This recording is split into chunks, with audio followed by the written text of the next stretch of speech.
The Atlanta Braves take down the San Diego Padres 7-1 for their first victory over San Diego this season. Let's break it down.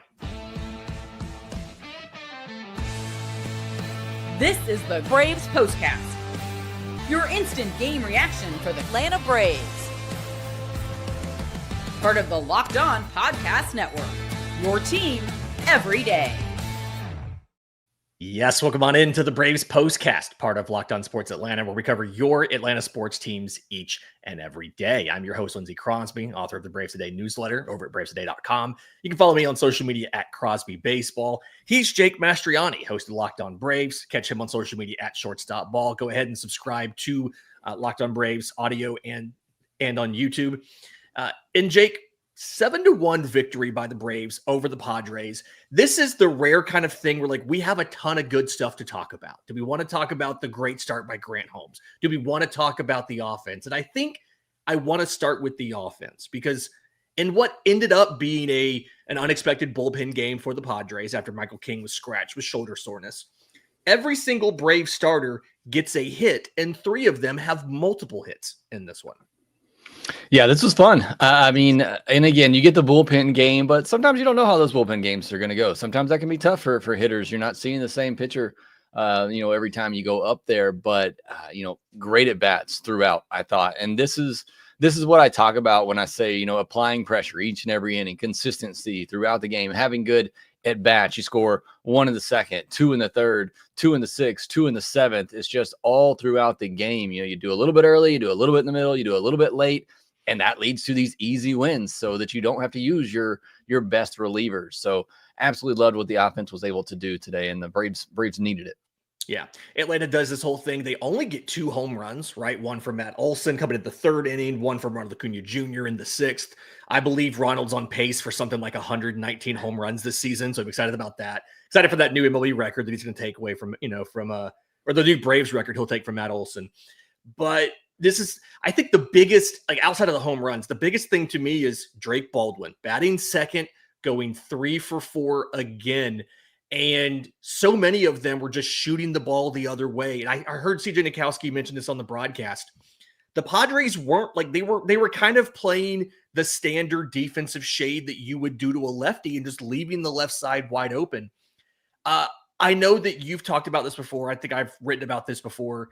Having Marcell Ozuna and Drake Baldwin back-to-back up there batting second and third, while you don't get a lot of speed out of it, it feels like Ronald and then those guys, that's a great combination of people who can put the ball in play, who can have really good high quality at bats right behind a guy who's very, very good at getting on base in Ronald Acuna.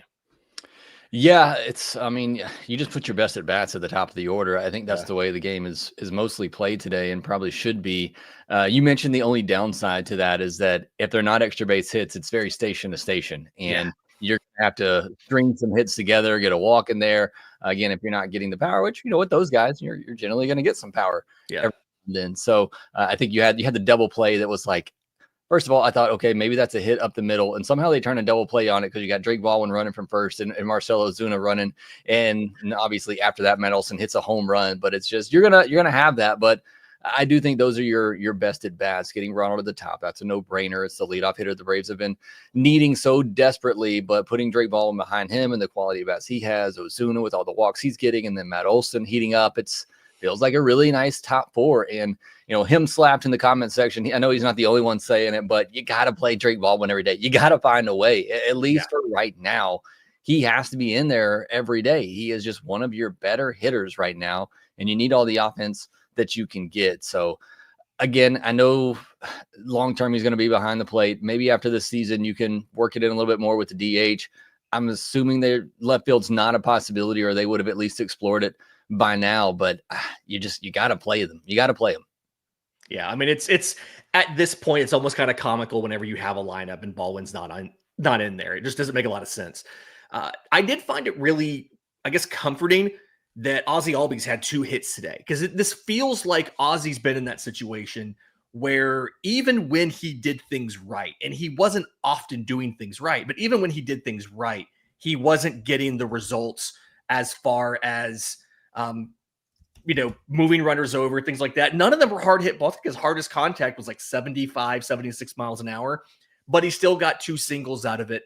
And am I just reading too much into kind of one fluky game, or does it feel like Ozzy's gotten a little bit better in the last week or so versus what we were seeing early in the year? I think you're trying to be optimistic. I'm not seeing much of anything from Ozzy right now. And look, I'm a believer in him. I think he plays a full season. I think his numbers will ultimately get to where they are, but I'm going to need more than what I saw today. That Ozzy's kind of breaking out of it a little bit, but it's good anytime, as much as he's been struggling, to see a couple hits in the box score. It's got to give you a little bit of confidence going forward, but it's been a struggle for Ozzy. I know it has been for Michael Harris too. I actually feel better about Michael Harris right now than I do Ozzy, but good day for Ozzy to, like I said, at least get a couple of hits in the box score. Hopefully that will get him going, because when he gets going, I say it all the time, I mean, he's always been very streaky, and when he does get in a groove, I mean, he can absolutely go off, but we just hadn't really seen that this year so far. Yeah. Michael Harris has a 104.7 mile an hour single. The thing about Michael Harris is, even when he's not getting the hits, provided he's not chasing kind of crazy out of the zone, right? When he's actually putting the ball in play, he's consistently hitting the ball hard. They're not always falling, but he's at least hitting the ball hard. Ozzy's not really bringing that aspect of the game. And so that is, I think, a big difference between those two.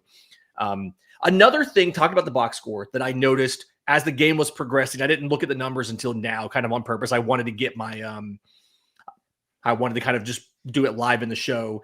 But Atlanta went 5 for 12 with runners in scoring position. And I think it kind of goes back to your point. The at-bats were really good in this game. Yes, it was a bullpen game, but they consistently it felt like they were not necessarily always looking to hit the home run. They were okay with the idea of going station to station, of getting the ball in play, and it paid off for them today.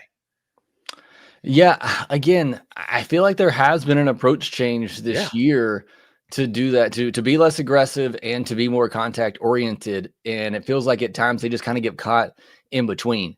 But overall, I mean, I think that is going to help. And I think you have some more bats in the lineup that can do that for you, whether it is, Drake Baldwin and Alex Verdugo, Nick Allen, those guys are going to be more contact oriented. And so I think it does give you a little bit different approach in the lineup. And I think ultimately that's going to help this offense be better. The at bat that I look to is I believe it was the first inning. You had 2 on and Austin Riley up, and he got his big swings in. He got to 2 strikes, and I said, okay, I want to see him bear down right here and look opposite field. And what did he do? He lined one to right field, but it just happened to be right at Tatis. And I loved that. I love that approach, and I love that swing. And it tells me, okay, there is a mindset there with these hitters. I'm in 2 strikes. I got runners in scoring position. Let me cut down a little bit and just look the other way. And he did that. Again, just unfortunate result there. But I love seeing that approach from these hitters. Yeah, it's the first 2 strikes of the at bat are mine. After that, this is now the team's at bat, and I have my responsibility. Especially with runners in scoring position, like that, put the ball into play, make something happen. And like you said, he hit it to a Gold Glover out there in right field, and it just didn't quite work out this time. In just a second, I want to talk about Grant Holmes, because I don't think we quite appreciate exactly how good he's been. We'll do that next, right here on the Braves Postcast. The NBA playoffs are in full swing, and every night delivers highlight-worthy performances, major momentum shifts, and can't-miss moments. Whether it's a game-winning shot or a breakout player, there's never been a better time to get in on the action, because FanDuel makes it easy to stay in the game, but both before tip-off and live. With player props, performance trends, and same-game parlays, fans have more ways than ever to play smart and win big. If you're new to FanDuel, it's the perfect time to sign up. Head to FanDuel.com and place your first $5 bet. If it wins, you'll get $200 in bonus bets. Make every moment more with FanDuel, official sports betting partner of the NBA.